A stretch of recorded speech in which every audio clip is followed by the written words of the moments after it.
Assalamualaikum warahmatullahi wabarakatuh. Bagaimana kabarnya anak-anak? Semoga kalian selalu diberikan kesehatan oleh Allah Subhanahu wa taala sehingga kita bisa tetap menjalankan kewajiban kita, yakni dalam belajar menuntut ilmu. Sebelum kita memulai pembelajaran kita pada hari ini, mari kita berdoa terlebih dahulu. Bismillahirrahmanirrahim. Raditu billahi robba wa bil islami dina wa bi muhammadin nabiyya wa rasula rabbi zidni ilma warzuqni fahma bi rahmatika ya arhamar rahimin. Pada kesempatan kali ini kita akan menyambung dari minggu-minggu yang kemarin. Setelah kita kemarin sudah selesai membahas tentang tema yang pertama, pada hari ini kita membahas tentang bab yang kedua. Tema yang kedua tentang iman kepada kitab-kitab Allah. Kata iman, kita sudah sering mendengar kata-kata iman. Kita sudah tidak asing lagi. Apa itu iman? Kita sudah mengetahui bahwa iman itu adalah kepercayaan atau keyakinan. Terus, jika iman itu adalah kepercayaan atau keyakinan, maka pengertian dari iman kepada kitab-kitab Allah, yakni kita meyakini dengan sepenuh hati bahwa Allah telah menurunkan kitab-kitab suci kepada para utusan Allah, ya, pada nabi, pada rasul, ya, untuk disampaikan kepada manusia sebagai pedoman hidup, sehingga manusia dapat memperoleh keselamatan hidup di dunia dan di akhirat. Ya, jadi kita meyakini bahwa apa yang dibawa oleh para rasul, para utusan Allah, ya, berupa kitab yang disampaikan kepada kita para umatnya, itu adalah kitab Allah, kitabullah, kitabnya Allah. Dan di situ gunanya kitabullah adalah sebagai pedoman hidup kita. Itu, ya. Dalilnya iman kepada kitab Allah yang pertama ada pada Quran surat Al-Baqarah ayat 213. A'udzubillahi minasyaitonirrajim. Bismillahirrahmanirrahim. Kanan nasu ummatan wahidatan fab'atsallahu an-nabiyyin wa mubasysyirin wa mundzirin wa anzala ma'ahumul kitaba bil haqqi liyahkuma bainan nas فيما اختلفوا فيه وما اختلف فيه إلى الذين أوتوه من بعد ما جاءتهم البينات بغيا بينهم فهدى الله الذين آمنوا لما اختلفوا فيه من الحق بإذنه والله يهدي من يشاء إلى صراط مستقيم. Yang artinya manusia itu adalah umat yang satu. Setelah timbul perselisihan, maka Allah mengutus para nabi sebagai pemberi kabar gembira dan pemberi peringatan. Dan Allah menurunkan bersama mereka kitab dengan benar untuk memberi keputusan di antara manusia tentang perkara yang mereka perselisihkan. Tidaklah berselisih tentang kitab itu, melainkan orang yang telah didatangkan kepada mereka kitab, yaitu setelah datang kepada mereka keterangan-keterangan yang nyata karena dengki antara mereka sendiri. Maka Allah memberi petunjuk orang-orang yang beriman kepada kebenaran tentang hal yang mereka perselisihkan itu dengan kehendaknya. Dan Allah memberi petunjuk orang yang dikehendakinya pada jalan yang lurus. Pada keterangan tersebut bahwa dikatakan Allah mengutus para rasul sebagai pemberi kabar gembira. Dan juga memberikan kitab untuk pedoman hidup kita. Itu. Di Quran lain, ya, di Quran pada ayat yang lain, A'udzubillahi minasyaitonirrajim. Bismillahirrahmanirrahim. قولوا آمنا بالله وما أنزل إلينا وما أنزل إلى إبراهيم وإسماعيل وإسحاق ويعقوب والأسباط وما أوتي موسى وعيسى وما أوتي النبيون من ربهم لا نفرق بين أحد منهم ونحن له مسلمون. Yang artinya, katakanlah, hai orang-orang mukmin, kami beriman kepada Allah dan apa yang diturunkan kepada kami, dan apa yang diturunkan kepada Ibrahim, Ismail, Ishak, Yakub, dan anak cucunya. Dan apa yang diberikan kepada Musa dan Isa, serta apa yang diberikan kepada nabi-nabi dari Tuhannya. Kami tidak membeda-bedakan seorang pun di antara mereka, dan kami hanyalah tunduk patuh kepadanya. Ini, ya. Jadi, pada ayat ini menegaskan bahwa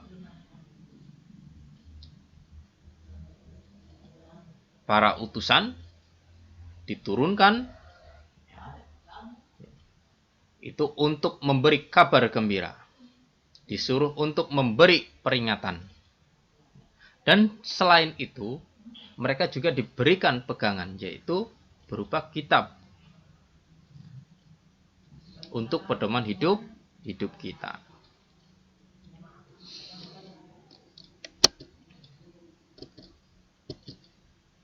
Al-Quran satu-satunya pedoman hidup umat Islam. Karena Al-Quran yang pertama pembenar kitab-kitab sebelumnya. Kitab-kitab yang diturunkan kepada Nabi Dawud, Nabi Musa, Nabi Isa, itu dibenarkan, ya, dibenarkan oleh Al-Quran.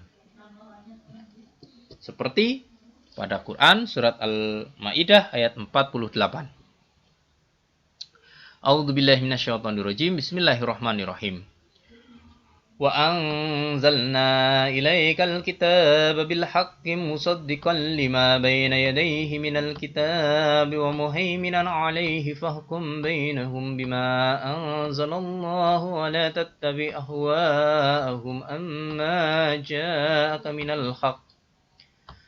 لكل جعلنا منكم شرعة ومنهاجا ولو شاء الله لجعلكم أمة واحدة ولكن ليبلوكم فيما آتاكم فاستبقوا الخيرات إلى الله مرجعكم جميعا فينبئكم بما كنتم فيه تختلفون.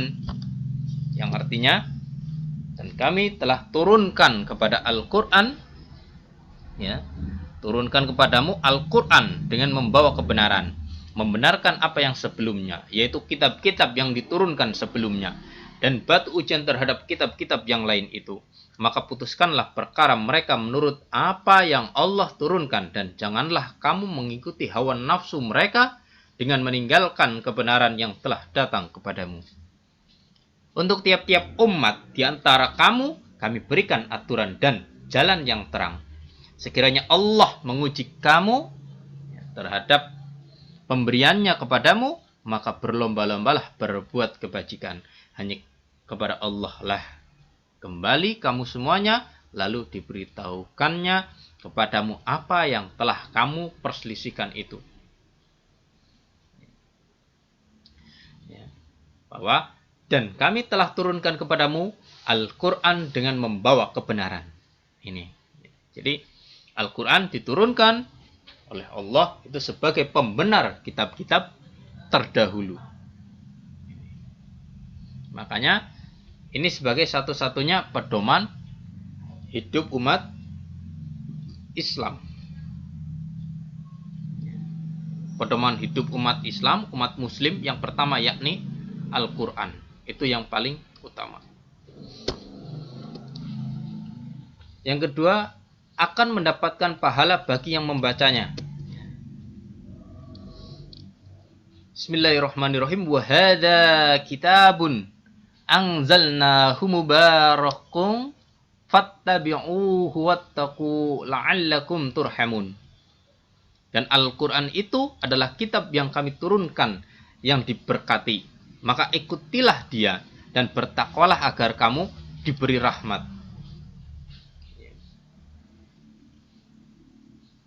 Kita disuruh untuk mengikuti Al-Quran.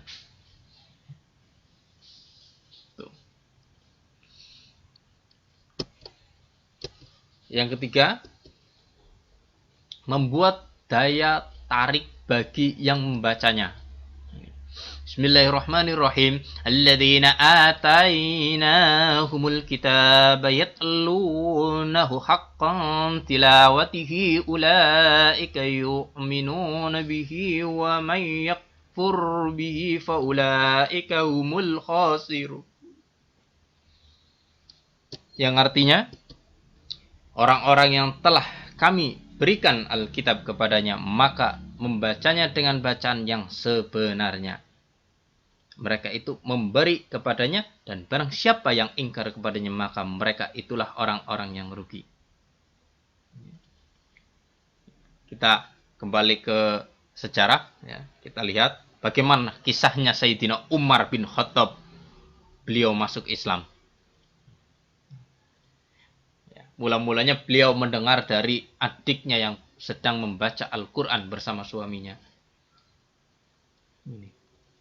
Itu membuat daya tarik kepada Sayyidina Umar untuk masuk Islam. Dan masih banyak lagi. Gitu, ya. Jadi Al-Quran memiliki daya tarik sendiri bagi yang membacanya. Ya. Maka mari kita giat membaca Al-Quran. Dan yang keempat, membuat ketenangan jiwa. Hati yang gundah, gelisah, bingung, dan lain sebagainya akan tenang jika membaca dengan khusyuk. Jadi kalau kita memiliki masalah, ada masalah, coba kita baca Al-Quran. Maka hati kita pasti akan jauh lebih tenang. Daripada kita hanya melamun memikirkan masalah. Coba kita baca Al-Quran. Kita ambil air wudhu, kita baca Al-Quran.